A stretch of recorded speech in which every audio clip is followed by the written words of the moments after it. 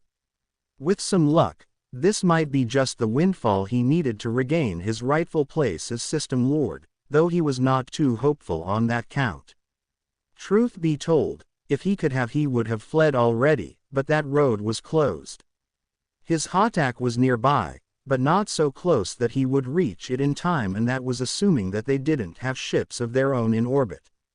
If Telok, his current first prime, had informed him of them sooner, then he might have been able to flee either through the Stargate or get to the Hatak to scan nearby space for a possible escape route.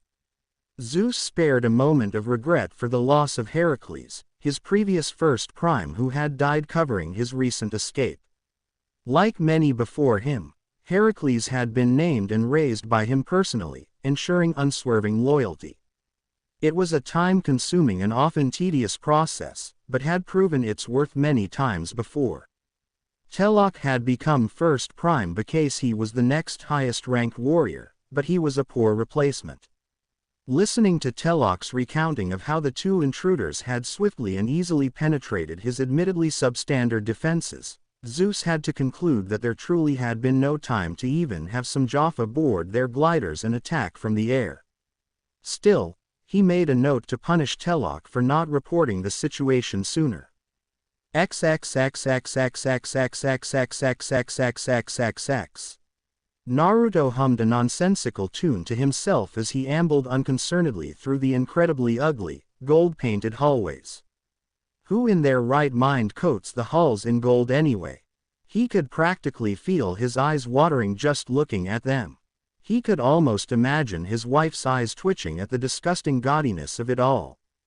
Speaking of Xanna, She wasn't by his side anymore, having decided that she would go kill the god wannabe's queen while he took care of the douche himself. The Jaffa had backed off and weren't trying to impede his progress anymore, so it wasn't long before he wandered into the throne room. It was also painted in the same gaudy gold, with the rather cliché braziers burning on the walls as a light source.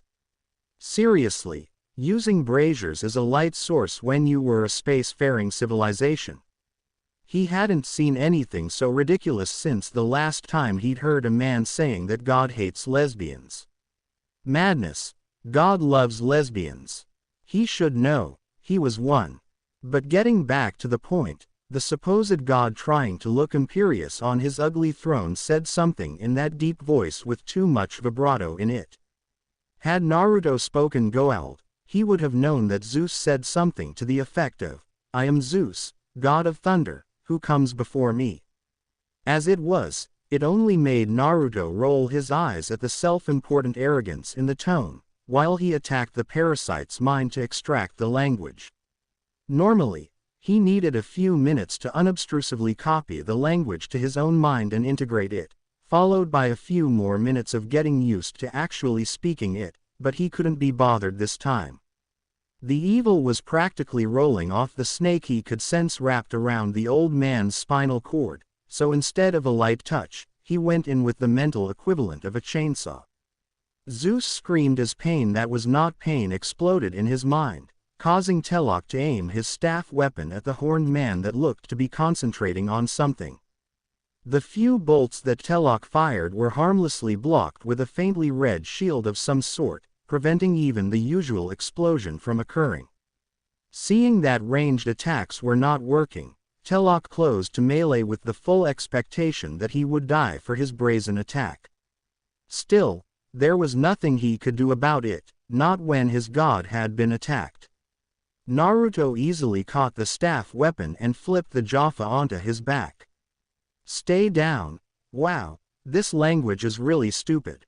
Holding his head and trying to subdue the strange pressure in his mind, Zeus managed to croak out another question. "Who are you?" "I'm the man that's going to kill you." Distantly, Zeus noticed that the horned man was enunciating the Goa'uld language as if it was new to him, from which it naturally followed that he had likely just learned it. The idea that this interloper was capable of such a feat was not comforting, nor was the flat statement of intent to kill. "What grievance do you have with me?" Zeus hedged, trying to buy time. "You shouldn't have pretended to be a god. You never know when a real one is going to take offense to something like that. Additionally, this is also a very nice planet, so we're taking it because we can." Naruto told him with a grin. Mind you, Naruto did not actually give a damn whether they claimed to be gods, Santa Claus, the Tooth Fairy or the Easter Bunny, but it was as good a reason as any, and Xanna was vaguely offended that these bottom feeders made claims of divinity. Meanwhile, Naruto was of the opinion that they'd actually done a half-decent job at pretending to be gods. For one, they were all a bunch of assholes, which was always a very important trait of godhood. Naruto was well aware that he and Xanna were assholes by any definition of the word except the literal one that is.